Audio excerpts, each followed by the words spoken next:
Alors moi, je m'appelle Maxime Pétieux, je suis étudiant en Master 2 GESAPA, donc Gestion de la santé par l'activité physique pour les personnes âgées. Et je suis chef de projet de cet événement avec Yoann. Moi, c'est Johan Pic, Master 2 RAPA, donc réhabilitation par l'activité physique adaptée. Et je suis du coup co-chef de projet avec Maxime. Aujourd'hui, on est à la JAPA, donc la journée des activités physiques adaptées.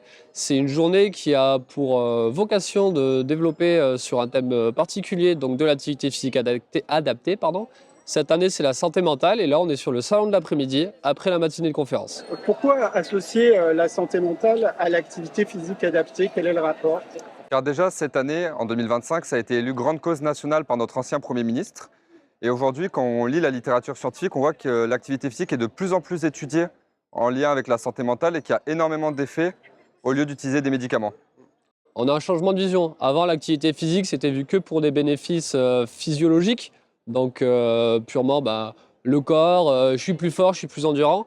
Et plus ça avance dans les années, plus les recherches vont, les pensées changent, et plus on va s'intéresser justement au psychologique. Et c'est pour ça qu'on a voulu mettre en lumière cette année les bienfaits psychologiques que peut avoir la pratique d'activité physique, et là, du coup, plus précisément d'activité physique adaptée sur la santé mentale. On a une approche du coup biopsychosociale de la PAS, c'est comme ça qu'on l'a définit. Donc biologique, le sport forcément on le relie au physique. Le psychologique du coup, ce qu'on est en train de voir aujourd'hui, et le social. L'APA est souvent pratiqué en groupe, ça dépend des modalités, ce qui est possible ou pas en fonction. Mais du coup oui, créer ces interactions, cette émulsion sociale lors des séances, du coup vient renforcer dans un certain côté le côté du coup psychologique et du coup peut apporter des bénéfices sur l'anxiété, sur la dépression, d'avoir un soutien, un cercle et un soutien social. Pour quelle raison avoir invité Endozen à venir aujourd'hui à la JAPA? Pour commencer, c'est un de nos partenaires officiels depuis des années sur nos stands de la JAPA.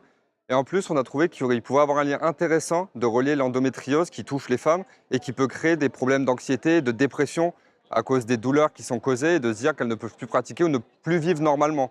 Donc on sait qu'il y a des cas qui peuvent se créer et on trouvait ça normal de pouvoir relier avec l'activité physique adaptée et de les inviter ici aujourd'hui.